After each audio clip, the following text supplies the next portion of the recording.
The Diefenbunker, a Cold War relic frozen in time. This nuclear bunker turned historical landmark spans 10,000 square feet and delves 75 feet below surface level. It carries the legacy of an era clouded by fear, paranoia, and preparation for the worst. Here is its story.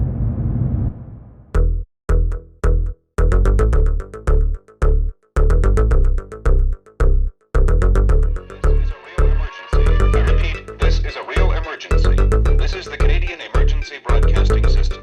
An enemy attack on North America has been detected. Sirens are now sounding or have sounded the attack warning. Listen for further instructions.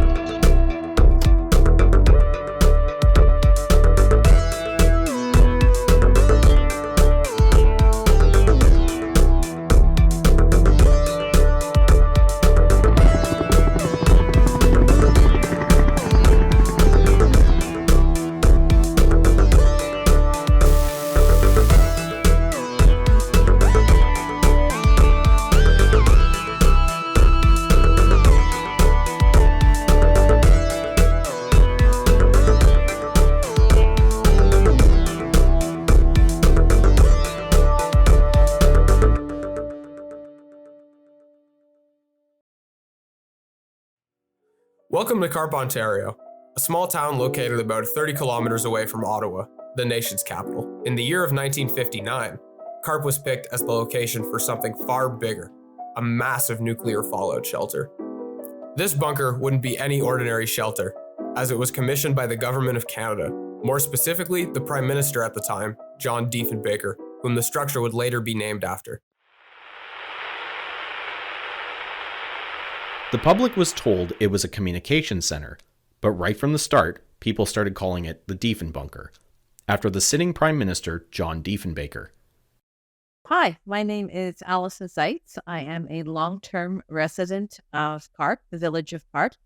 I lived in Carp in the 1960s and 70s as a young child, and we were the farmhouse that was the closest to the main entrance of the Diefenbunker. This safe haven was built in response to rising tensions during the Cold War and the looming possibility of a nuclear threat from Russia. And sometimes these flash messages came in very, very rapid succession. They might be air, they might be submarines, and sometimes a lot of it was done just to test us, to see if we could deal with it. It was done by the Russians on purpose, to agitate us. They might cite Russian aircraft that intruded into our space. We called them bears. A Russian bear was a type of aircraft, just loaded with electronic equipment, just loaded. They're watching us, and we're watching them. That's the Cold War, watching all the time. The bunker's main purpose would be to house key members of the Canadian Parliament and military after a nuclear attack.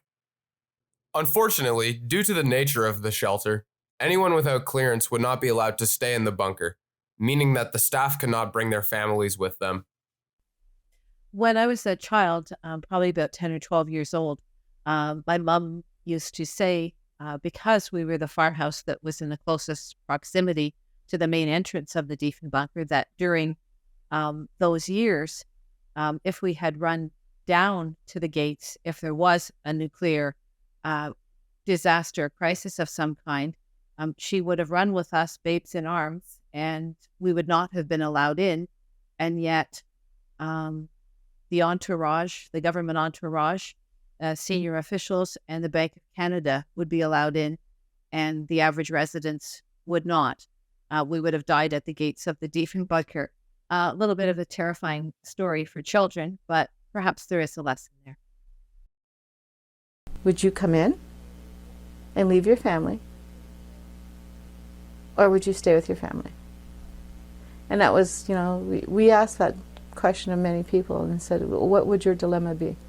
Would you come in to protect the site and work the communications, or would you stay with your family? And I think it was about 50-50 what the guys said. Because they said if it's a nuclear attack, basically the only ones that are going to survive are the ones in the bunker. This concrete safe haven would give them enough time to plan their next course of action, whether that be recuperation or retaliation. Building the shelter, however, would not be an easy task, as it would take 32,000 yards of hand-poured concrete and 5,000 tons of steel. To put it in perspective, between just the steel and the concrete, the structure weighs approximately as much as 13,960 adult elephants, not to mention all the equipment that would be required for the place to operate smoothly. So one of the other mysteries about the construction of the Diefenbunker from the long-term residents of Carp was that many people felt incredible vibrations in the earth, which the only thing they could relate it to was the actual construction of the underground dwelling. No one really knew what was going on. The information wasn't shared. And so I assume everyone was hopeful that they would in fact survive the construction of the Diefenbunker with no surprises. We in fact were told in our household that perhaps the Diefenbunker was underneath us. To Prime Minister Diefenbaker's delight, 18 months later, his vision would be fully completed. A completely functioning nuclear shelter was constructed in his name, built to withstand a 5 megaton nuclear blast from 1.8 kilometers away.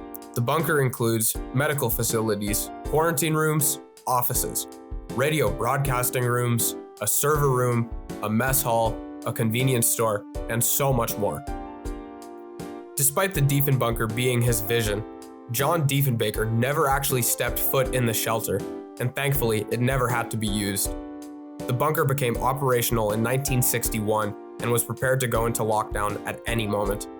For 32 years, it was also operational as a Canadian Forces station and boasted a staff of 100 to 150 people at any given time. What's most interesting about the Diefenbunker is the mystery surrounding it during the years after it was built. As a young child living here, so many people thought that they would be electrocuted by the fences. Whether those fences actually had electricity running through them was always questionable. But the barbed wire and that ominous appearance certainly had young children quite scared. And most of us stayed far away from those gates. Oftentimes, we'd also see military vehicles driving up and down the Carp Road, which there was a certain amount of mystery surrounding that as well.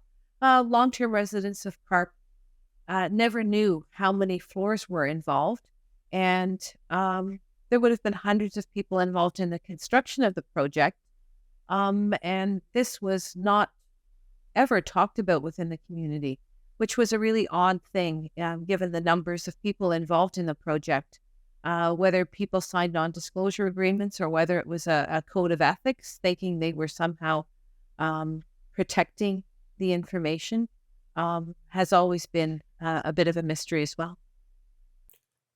During this time, tensions were still extremely high, and operations at the bunker were top secret. Even staff members who worked there had restricted access to certain rooms and areas. About 85 to 90% of the place I wasn't allowed to go. If you had no need to be in a hallway or in an area, you didn't go there. In 1994, the Government of Canada pronounced the Diefenbunker a National Historic Site, and it was abandoned by the Canadian military. The site remained closed for 3 years, but had an interesting development on the way. In 1997, the Diefenbunker reopened not as a nuclear shelter or a military base, but as a museum, where numerous people could come to learn about the rich history of the structure. It remains open to this day as a place of learning, and people from all over Canada come to visit and learn about their country's responses to tensions of the time. So one of the main concerns or a lot of talk within the community in the early 1990s when the base had been decommissioned was what the space would be utilized for. When the notion came up that it should be a museum of some kind, there was a small group of individuals, but vocal group of individuals who felt in some way it was glorifying war. When the decision was made for it to become a museum, I think that was very appropriate because you don't erase history. History exists and it needs to be respected for what it was. Certainly museums, and especially a museum of this kind, is somewhat unique in Canada. and it does represent a certain period of history that was very unsettling for the entire country, for North America and the world.